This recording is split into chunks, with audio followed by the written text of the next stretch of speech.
everybody, and welcome to today's video.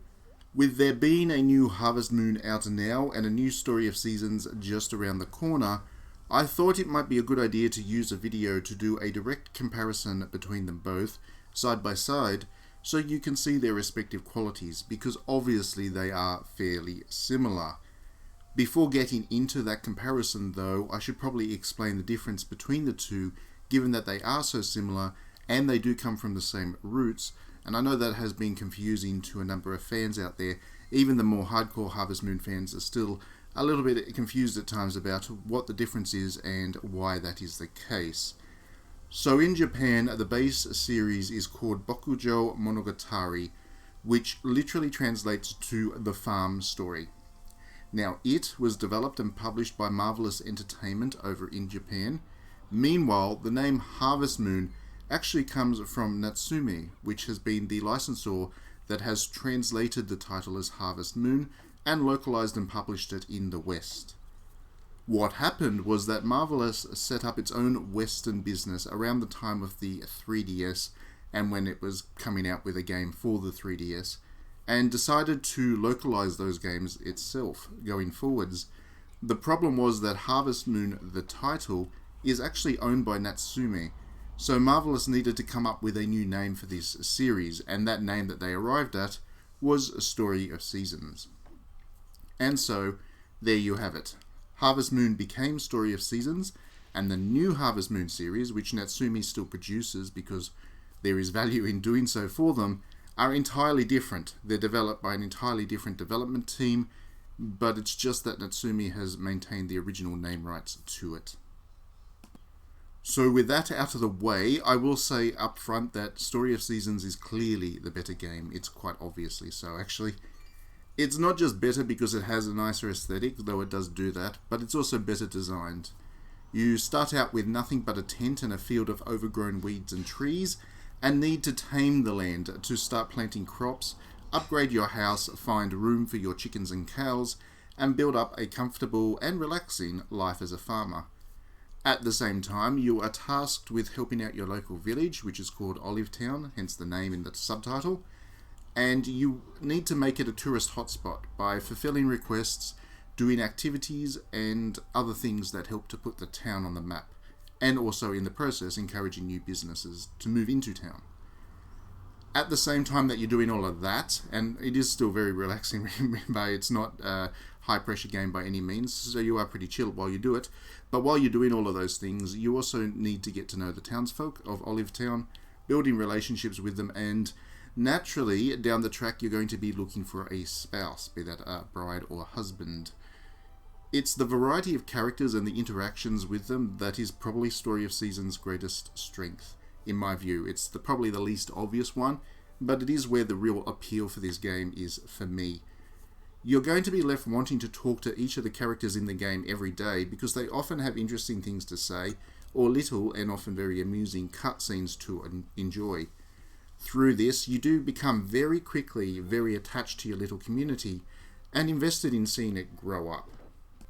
Harvest Moon One World, meanwhile, has chosen to focus much more heavily on the farming side of things. Thanks to these little sprites that you'll see around the place, you'll end up with an absolute abundance of seeds for growing, because the sprites actually give you seeds rather than having to buy them, as is traditional with Harvest Moon. And in no time, your fields will be full of growing things. You'll also have animals so much more quickly than you do in Story of Seasons, and it almost becomes a collectathon at times. This Harvest Moon game has decided to do something different as well, significantly different in terms of the way that the game flows, and it is conceptually interesting.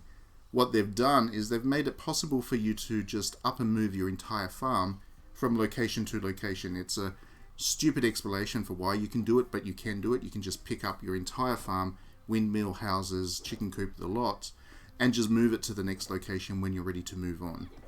And Harvest Moon's world is absolutely massive in scope, so you will be traveling a long way in this game. Where the Story of Seasons game, and the entire series of Harvest Moon really to date, has traditionally been focused on building a sense of community within a small area, One World goes the complete other way, and there's never much of a sense of community because you're constantly moving around. But the scope of the game is absolutely massive, with each area having different plants to grow and objectives to complete. Unfortunately, this is also quite a dry experience, and very quickly I found myself running past characters that I had come across because after that initial engagement and conversation, they really have the same things to say every day. They do the same routines, recycle the same couple of lines, and it just doesn't add anything to the experience to continue to talk to them. This even applies to the romance options. You can still get a spouse in Harvest Moon One World, but the effort to woo them is really quite simple, and they don't have too much to say to you, unfortunately. So there's not much of a sense of that your spouse is a character that you are particularly attached to. They're just a character that's kind of there and a convenience as part of the overall flow of the game. I guess the life of the Wanderer is lonely, but I'm not sure this lack of personality is to Harvest Moon's benefit. Harvest Moon is also so much more of a grind. You're doing the same basic activities in both it and Story of Seasons, but in Harvest Moon you're absolutely deluged with requests for X of one quantity or Y of another, of various things that you can grow or manufacture.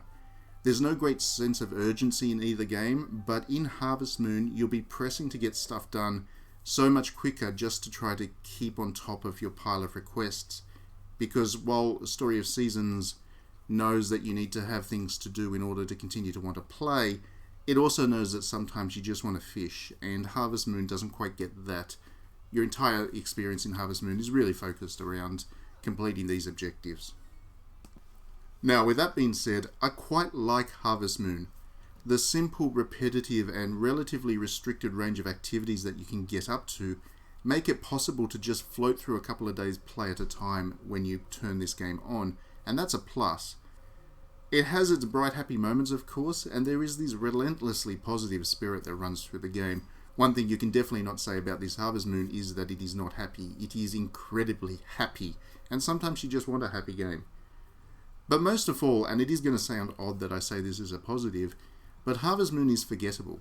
Where Story of Seasons pushes really hard to become a hobby unto itself, much like Animal Crossing, Harvest Moon is much more inspired by mobile game loops. You get in, you play for a bit, and then you move on. And there is a time and place for that kind of experience. There is value in having something that is so easy playing and undemanding of your time, especially when you're like me, you've just come off the back of a half dozen or so lengthy JRPGs and playing a whole bunch of other things. Having this one slot in for when I just want some downtime is a really nice thing, and I've been very glad to be able to play the game through. So, do I think that Harvest Moon is a great game? No. Do I think that Story of Seasons is? Yes. With the disclaimer that I'm still in the preview stage of the game, and that's why I haven't talked about it too much in this video, it would take a reverse miracle for my review of this game to be anything but incredibly positive. I think it is an absolute amazing game, and I am loving my time with Story of Seasons. Harvest Moon obviously looks cheaper and much less refined, but what I do like is that Natsume is forging ahead and looking for their own identity with this series, because they're not going to stop making these games, and they needed to find some way to separate them from Story of Seasons.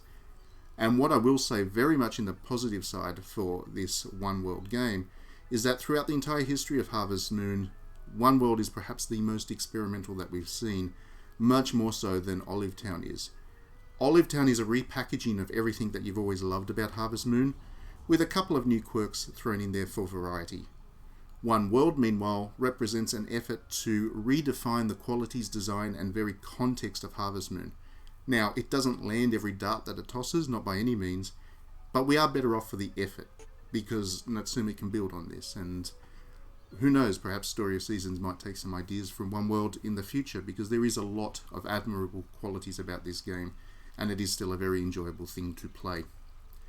Anyhow, that is enough for this video. I will have reviews of both games going up. I can review Harvest Moon now. The review will be done this week. My review of Story of Seasons will take a little bit longer, probably towards the end of the month, I think, is when the embargo lifts on that, so look forward to that. But otherwise, yes, I will have reviews for both, and I just want to say thank you as always for listening and watching. Please do click that like and subscribe button if you've enjoyed this video, because That way you'll be able to watch all the other videos that I put up.